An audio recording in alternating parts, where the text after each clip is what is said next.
What's going on, everybody? Welcome into the first video in my off-season targets series. This one is on Pascal Siakam. This is going to be a video series where I talk about specific targets the Blazers should go hard after. This is going to be top level targets. I already did an under the radar trade targets video. I'm going to look at like a mid-tier trade targets video. This off-season plan series is going to be top level talent, top level targets for the Blazers to go after. Now, I feel like Eric's offseason preview sets up this series well. If you're not paying attention, Eric dropped an offseason preview earlier this morning where he goes into the salary cap and some of the details and some of the salary situations surrounding the Blazers. So if you haven't watched that, I highly suggest you go check that out before you watch this video. Now, let's just jump straight into things. Pascal Siakam is my offseason plan A for the Portland Trail Blazers. Siakam is a guy who I really like, is a playmaking four who's an elite defender,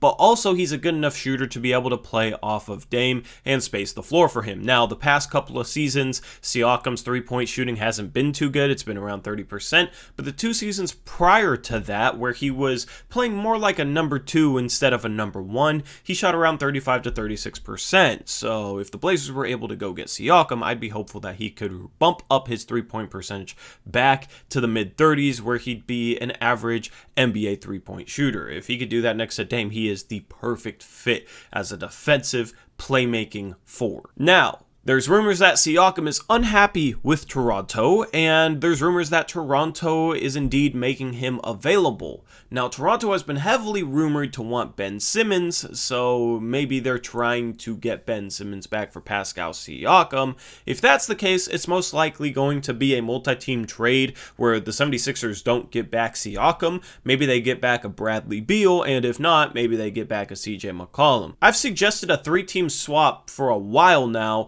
where the Blazers trade CJ McCollum to Philly, Philly trades Simmons to Toronto, and Toronto trades Siakam to Portland. I think that's a very obvious 3-team trade. Now, if Bradley Beal is available, I think it's a little bit more likely that Washington is that 3rd team, and it's rumored that Bradley Beal will be available. Washington could definitely look at getting back Pascal Siakam and a bunch of assets for Bradley Beal. I'm talking picks and young players. Philadelphia would much rather have a Bradley Beal. He's a higher rated talent than a CJ McCollum, so maybe Washington could get back a Tyrese Maxey as well as Siakam, and then they would obviously get back picks on top of that. If that's the case, I still don't think the Blazers are out of the Siakam sweepstakes. I think they could then try and sort something out with Washington where they get Siakam, maybe send CJ to a 3rd team that then sends more young assets to the Washington Wizards. So the situation surrounding Siakam is very fluid. There's a lot of teams that are interested, and there's also a chance that he gets traded more than once. Now, Siakam next season is making about $33 million, so CJ McCollum matches his salary as CJ's making about 30.8. In order to match salary in a trade for big contract players, you cannot take back more than 125% of what you're sending out. So by trading CJ alone, the Blazers could take back about $38.5 million.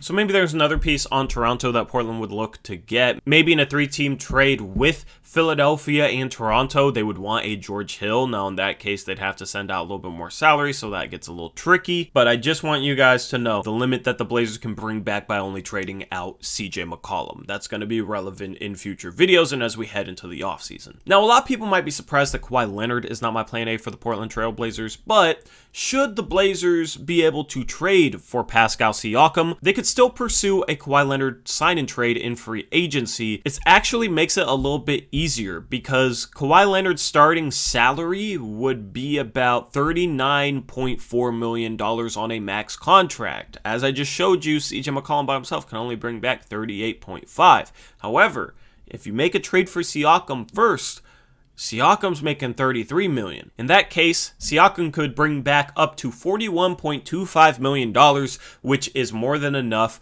to bring in Kawhi Leonard via sign and trade. Now, if you've watched Eric's video, you know that's going to be tough to make salary work. If we bring in Kawhi Leonard via sign and trade, we get hard capped at the tax apron, which is projected to be about $143 million. Now, the tax apron is different than the luxury tax. The luxury tax is projected to be about $136 million. So that's some confusion I've seen a lot of people get. But yeah, getting Pascal Siakam actually kind of makes it a little bit easier to sign and trade for Kawhi Leonard if he wants to come here in free agency. Maybe Chauncey Billups and Damian Lillard can sell him. I don't know. It's a long shot. But if he doesn't, then we can fall back on, okay, we traded for Pascal Siakam, and okay, hopefully we can bring back Norman Powell back, and we have our starting lineup. You got Dame, Norm, Rocco, Siakam, and Nurkic. I really like that starting lineup. You got two playmaking bigs that should be a borderline top 10 defensive team, and it should be a top 5 offensive team. So that should be a really, really good lineup in my opinion. And then, of course, you still have Anthony Simons off the bench. You still have Nasir Little off the bench. You would have Derrick Jones Jr. to trade if he opts in. Maybe you'd look for a backup 4 or 5, and then you could use the taxpayer mid-level exception on whichever one of the 4 or 5 you didn't fill with a Derrick Jones Jr. trade. So that would fill out a full 9-man rotation. I really like that. You'd be bringing a lot of players back. You'd still have Dame, Norm, Rocco, Nurkic, Anthony, and Nas. But I think you shake it up enough and you fix some of the defensive problems. You get a little bit bigger in the backcourt. That I really, really like that trade. Some other suitors for Pascal Siakam. Golden State has been rumored to have heavy interest in him. And Golden State could be a serious problem as they own the 7th and 14th picks in this year's draft, and this year's draft is absolutely loaded. They also have Andrew Wiggins, who had a really solid season last year and maybe made his trade value a positive one. Before he was looked at as a bad contract, now he might have played well enough where he's looked at as a neutral contract, and maybe Toronto would have some interest in bringing him back to his home country in Canada. Golden State with the 7th and 14th picks and Andrew Wiggins and maybe a future first, that's a pretty solid package that's going to be hard for the Blazers to match. The Blazers in their own right could toss on Anthony Simons and Nasir Little as filler